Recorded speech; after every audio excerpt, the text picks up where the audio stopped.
Welcome back. You're listening to Get Real, and I'm your host, Bob Gallagher. I'm joined in studio today by Mark Henderson and Kevin.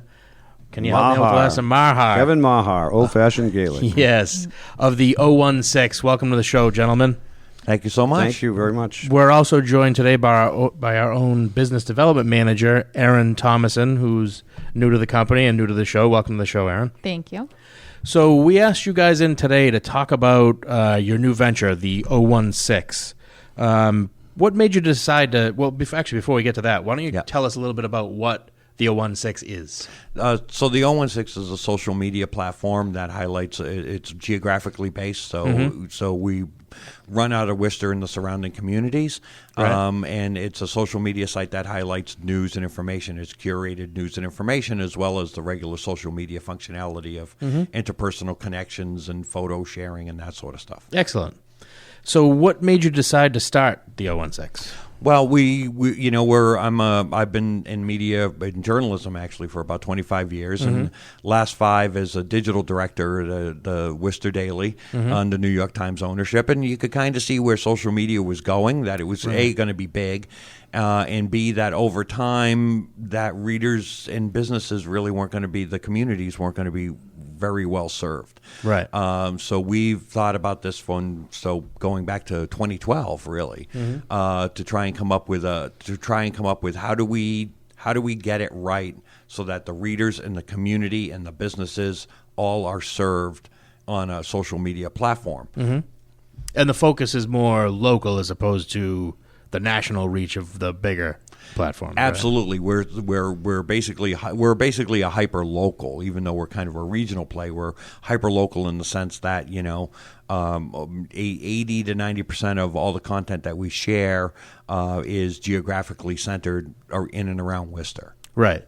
Whereas 80 to 90% with what you'd see elsewhere it would have nothing to do with the local stuff. Correct, and it'd be politics. And we tell people, go to your favorite social media, and we all know what we're talking about. We're talking about Facebook. Go to your favorite social media, scroll for a while, keep scrolling, and see how many local news items of local importance you get, and then go to those individual pages, and you will see that you are not being served either journalistic news, or news about businesses that you followed. Right, so your favorite restaurant or the place down the street where you know somebody that you're not seeing that messaging, and so that created an opportunity for us to say, we can just actually do better of delivering those messages. And we also carry information about local events as well, or absolutely, okay. Yeah. Okay, good. So we already talked a little bit about your background, Kevin. How about your background? Well, my background is half my career I spent in plastics manufacturing sales, food and medical packaging. Yeah. And half my career I spent in commercial lending. Really? And when I was an infant in the plastics manufacturing, Mark's sister brought him in for a summer job when he was a college student at Assumption College. Oh, wow. So you guys have known each other for a long time. We've known each other for a long time. And, when he didn't know anyone and our plant was primarily Portuguese, he would come and eat lunch every day with his sister. And his sister and I shared adjoining offices. So we've been friendly ever since then. I'm kind of at the end of my career. My wife has already retired. And this is perhaps Mark's best idea in 35 years. So I said I wanted to get involved if he'd make room for me. Excellent. That's great to know. Yeah, it's great. It was like putting the band back together again. That's right. It's like a reunion tour. Right. So I know you gave us a little bit of a sense of what the platform does. Going back to what you were talking about, local businesses. Yeah. So it's not going to be like a banner ad crazy type site where you've got this little news feed in the middle and like ads all around it, right? Yeah, we don't do banners at all. There is a place for them, but just not in this. Yeah. And we think over time, and we've gone when we meet with businesses and potential advertisers, we say, the banner ads are ads. I don't want your ads. I want your news. Right. That's going to give you a better chance of success in promoting your business in the digital space. Right. So rather than doing just your clunky ad type of thing, it's what do your customers need to know? Exactly. I mean, there is a place for a branding campaign, and there's also a place for actionable, Right. something that's actionable. And we want to get closer to that because guess what? We found out that readers don't look at what we consider to be those types of ads as ads. They Right. look at it as helpful news and information. Right. And so we looked at it that way as saying, okay, even though I'm a I bleed ink. I'm a former journalist. I bleed ink. I understand that from the reader's perspective, they want news, whether it's journalistic news or whether it's commercial news. They just want news that makes their life easier. Right. Right. And helps them out in some way. Right. And maybe isn't depressing or irritating or anything else that you might get from the bigger ones. For you mean from the bigger from some of the bigger social media networks whose job it has been just to engage by inflaming, basically, right? And passions, and we just say, you know what, we're not going to do that. We're going to go back to the bedrock functionality, which is we're going to inform you, we're going to entertain you, and we hope that if we do those two things, as you mediate your life, you will give us some of your time. And are you starting to see that more and more people are kind of pulling away from the big guys a little bit? I mean, I know myself, I've been pulling away. And it's not just the political stuff either. It's the sad, horrible stories that they promote, like, something terrible happening to children or whatever it happens to be. Yeah. Stuff that you don't necessarily need to be barraged with at 10:30 at night before you're trying to go to sleep. Exactly. And we've seen that. And to be clear, I mean, I'm still a fan. I still go on Facebook every day. But what I go there for is different. And I don't make, and I'm past the point where I think I'm going to be informed about what's happening in my community.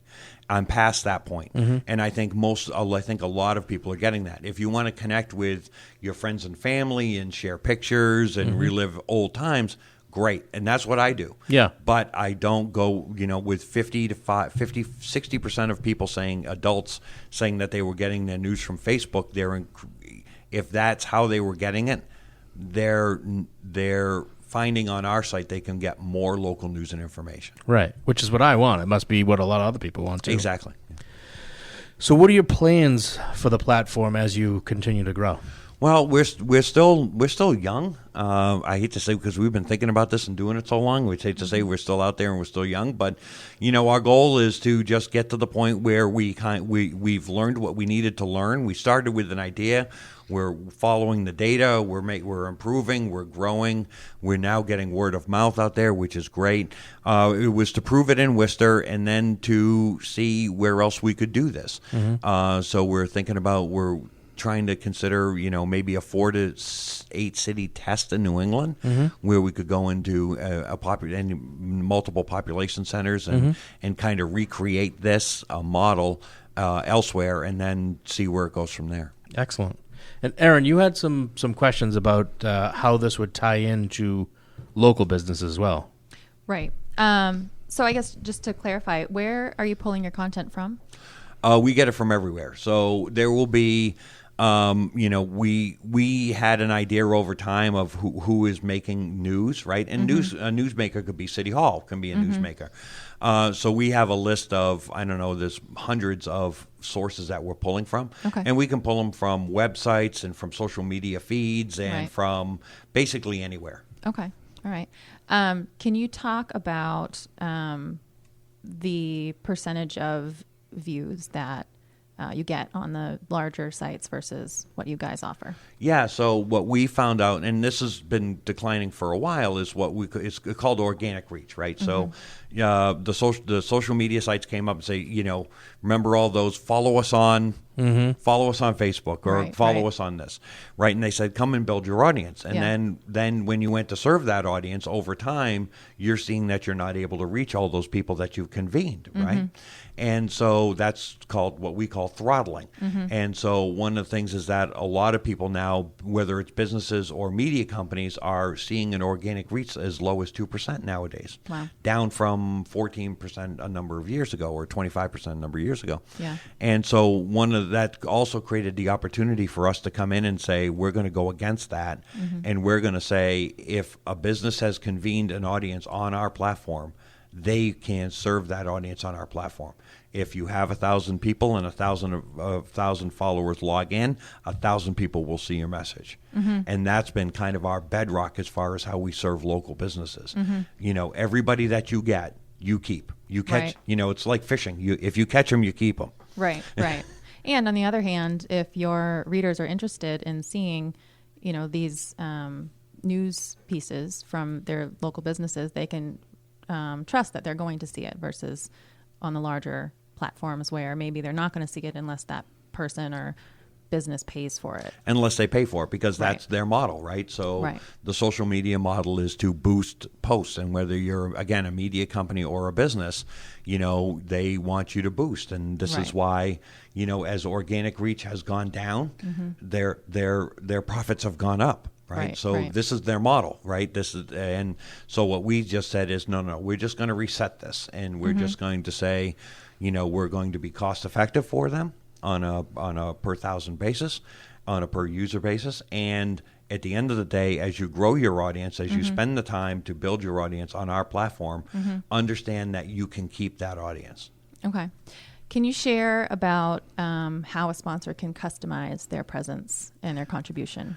Yeah, well, it's great. I mean, we work with, and it's great. I don't think we have any two customers who are doing the same thing. They all look at it. They all kind of look at it differently. So car dealers can actually run their entire inventory in, and then testimonials are big because they're mentioning other people and they're putting up a photo of the things that they've done. Yeah. We've had other people that have just decided that they're going to post videos on there, or so they can use it any way they see fit. And a lot of businesses. And when we talk to businesses, a lot of businesses don't realize all the assets that they have, right? Whether they be digital assets or other sorts of assets. And one of the things is that we're going out and talking to people is we're trying to get them to think about the immediacy that you can have with social media, right? As if you're a restaurant and you see that it's going to rain tomorrow, you could say, maybe it's a good night the night beforehand to talk about free delivery. Right. And that sort of stuff. So we're trying to also work with the clients and be kind of consultants to the clients of saying, no, this is kind of what we've seen over time. Yeah. Will work and can help you break through and support your business. And, social media has done one thing, is that it's gotten businesses to realize that they have to take an active role in marketing their business. That was a long time that didn't exist. Now we're basically telling them we're taking it the next step. It's like, no, think about immediacy. Right. And from that standpoint, you have all the assets and you know what's unique about your business, and let's just drive that message home. That's great. Excellent. So how do you get all the content from the businesses that want to partner with you? So what we do is we come in and we just say, our base model is any business can go on, create for free. And what we do have is we have then a thing called verified users, and they can pay us a small monthly fee to be a verified user. And that allows them to basically continue to serve their audience and be easily found. Right, so that's a low fee. That's $20. We're about to raise it to $30, but it's $20. And then what we'll do is then after that they have their page and their content. Then we'll work with them and say, where do we want to pull it from? Do you want it from your website? You want it from a newsletter? We take all your content and we can repost it here. And then our job is to deliver that. And then after that $30 model, we go up increasingly, get the brands more visible, right? To where we're even selling sponsorship of the site. Gotcha. We just think about this differently depending on what the needs of the customer are. You can, if you're a bank, you might want to be in touch, sponsor the business section. If you're a restaurant, you want to sponsor dining out, but there are some people who just would saturate the market, so they want to have the option to do that. So we said we're going to bend over backwards to work with the customer and make sure it works. And so we had that kind of the scalable opportunities for them to get their message out and to get their name out, to get their message out. Right. And for the local businesses that want to partner with you, do they get like their own page on the site, or how does that setup work? Yeah, it has their own page on the site. Okay. So they can do that. And what we do, we have a couple of different options, but basically whatever they put on their page or whatever they pay us to do it programmatically. So we've said to people, if you don't want to manage it, or you got some, your son or daughter is managing your Facebook presence, just tell them just to keep doing it, and then just give us the okay, and give us the sign off, and we'll go in and we'll know within 3 minutes if you've posted something on your Facebook page, and we'll grab it and we'll reshare it on our platform, on your page. Oh, wow. Oh, yeah. Oh, in 3 minutes, that's being generous. We can do it much faster than that. That's excellent. Yeah, and then if you have a sponsorship where you're sponsoring a section, we will actually take that and insert it into the section, right? So if you sponsor, say, cars, then we take whatever it is that you put on your page and we will put it into the cars section. Oh, nice. Right? So there's having your presence and then having us increase the visibility of that, right? Which is basically what marketing and social media is about. Right. Now, for a company like ours, how would that tie in? For, like, say, a mortgage company, how would you tie that in? Well, yeah, you can do a number of different things. It's like we have a home section. We're working with people to, I don't want to give away too much because we're still talking, Right. but we're trying to figure that out as far as and listings and how things work and how to navigate that process for first time home buyers.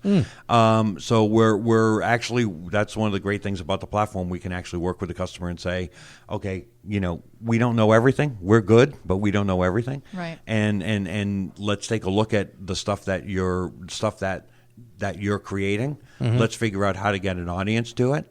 And then let's use our knowledge of what audiences are looking for, and maybe we can just have a discussion about what would work best, what we think would work best for you, and what would work best for the reader. Excellent. And for businesses or business owners that may be listening that are interested in learning more about the 016 and sponsorships, who should they contact? How do they go about getting more info? They call either one of us. Yeah, they call either one of us. They can write to us on the website. They can email us. We have our phone numbers. Everything's listed on the website. Right. So we're available literally 24 hours a day because we almost never sleep. Okay, good. This is like having a child. Yeah. And it's fun. But I think to summarize the 20 minutes, for business owners or managers or social media or advertising marketing people, we have a product that will get you in front of 5,000 people for as low as $30 a month. And you can spend a few $100s a month. And you can manage your own campaign. You can manage what you want to be seen, when you want it to be seen. And it's a product that really can't be beat for the price. Excellent. Very good. So anybody that's listening right now, if you'd like more information, check out the016.com online, and you can find all the contact information for Kevin and Mark right there. I want to thank you both for joining us on the show today. Thank you for having us. Thank you, Bob. It's been a pleasure. Thanks, guys. You're very welcome. And Aaron. We're going to take a quick commercial break. We'll be back with more Get Real after these messages.